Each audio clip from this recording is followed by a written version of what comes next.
Jika puasamu benar, makin ke ujung Ramadan, makin dekat dirimu kepada fitrah.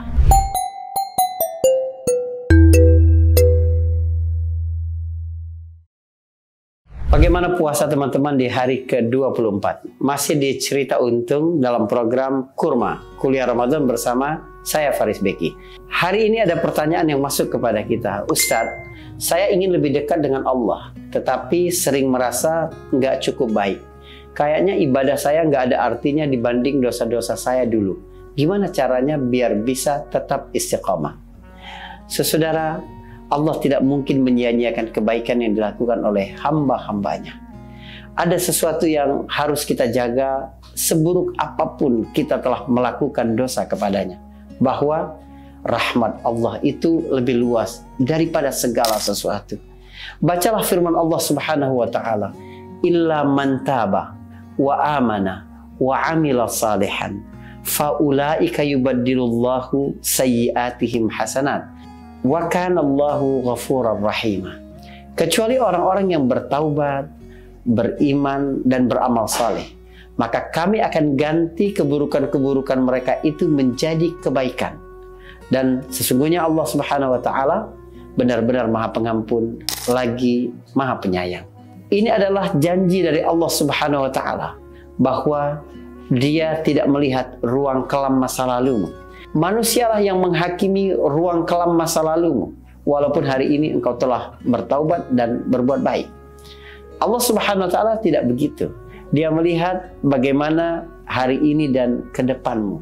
Dia melihat bagaimana konsistensimu sampai akhir nanti.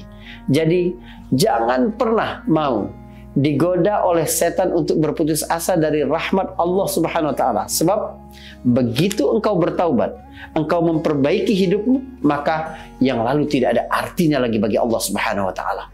Ini sejalan dengan apa yang disampaikan oleh Nabi sallallahu alaihi wasallam, "At-taibu minadz-dzambi kaman la dzambalah."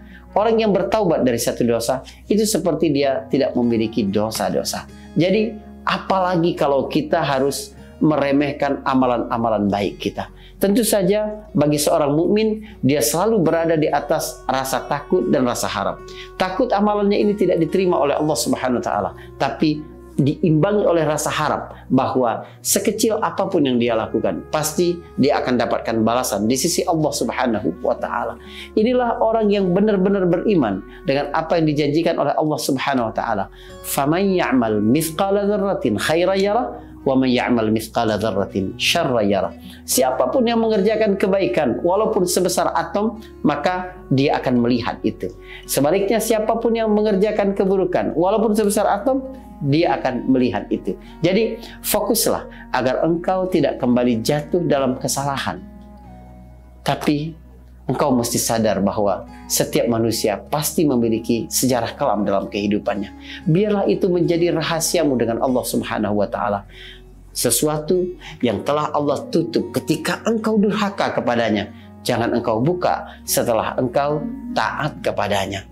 Biarkan ini menjadi rahasiamu dengan Allah Subhanahu wa taala. Sebab manusia jauh lebih kejam. Allah Subhanahu wa taala Maha Pengampun dan Maha Penyayang. Itulah makna yang tadi kita bacakan dari surat Al-Furqan itu. Ada pertanyaan yang menunjukkan keresahan. Ustadz, kadang saya semangat ibadah, tapi gampang futur lagi. Gimana caranya biar enggak bolak-balik naik turun keimanan? Subhanallah. Teman-teman, begitulah hati manusia. Al-iman yazidu wa yanqus. Keimanan itu bertambah dan berkurang.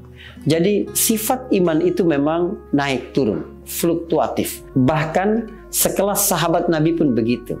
Pernah suatu hari Hanzalah tiba-tiba datang kepada Abu Bakar dan berkata, "Nafaqa Hanzalah." Hanzalah sudah jadi orang munafik. Betapa terkejutnya Abu Bakar, sebab innal munafiqina fid darkil asfali minan nar. Orang munafik itu berada di kerak neraka, bagian paling bawah neraka. Dia lebih berbahaya lagi daripada orang-orang kafir. Bagaimana mungkin seorang sahabat Nabi Shallallahu Alaihi Wasallam kemudian berkata dia telah dijangkiti sifat munafik? Maka Abu Bakar bertanya kepadanya, ada apa denganmu? Maka dia berkata, kalau aku bersama Nabi SAW, itu terasa seolah-olah surga sangat dekat, neraka sangat dekat, akhirat sangat dekat, sehingga sangat bertakwa kepada Allah Subhanahu Wa Taala. Tapi ketika pulang ke rumah, kembali kumpul dengan anak dan istri, lengah bermain dengan mereka, seperti akhirat semakin jauh lagi. Kalau begitu, kata Abu Bakar, aku juga begitu. Maka keduanya datang ke Nabi Sallallahu Alaihi Wasallam. Nabi Sallallahu Alaihi Wasallam menyebutkan, kalau kondisi kalian ketika bersamaku dan ketika dalam zikir terus seperti itu sepanjang hidupmu, lasafahatkumul malaikah ala firashikum wa fi turuqikum. Kalau sekiranya kamu seperti itu, maka malaikat itu akan datang kepada kalian, menyalam-nyalami kalian, bersalaman dengan kalian ketika kalian berada di tempat tidur atau di jalan-jalan. Artinya tidak mungkin hati manusia itu terus stabil di atas keimanan kepada Allah Subhanahu wa taala dalam kondisi yang terus prima. Tetapi kita harus berusaha bagaimana membuatnya ketika jatuh dia tidak terlalu terpuruk. Ketika jatuh, dia langsung menemukan alasan untuk bangkit. Itulah yang dimaksudkan dengan istiqamah. Selalu ingin berusaha berada di dalam ketaatan kepada Allah Subhanahu Wa Taala. Ketika iman sedang menurun, maka perbanyak paksa dirimu untuk beribadah, untuk taat kepada Allah Subhanahu Wa Taala. Supaya apa? Supaya keimananmu kembali naik. Ketika dia naik, terus meminta kepada Allah agar Allah tetapkan dirimu di atas keimanan itu. Sufyan bin Abdullah pernah bertanya kepada Nabi Sallallahu Alaihi Wasallam, ya Rasulullah, qulli fil Islam kalimatan la as'alu anhu ahadan ghairak.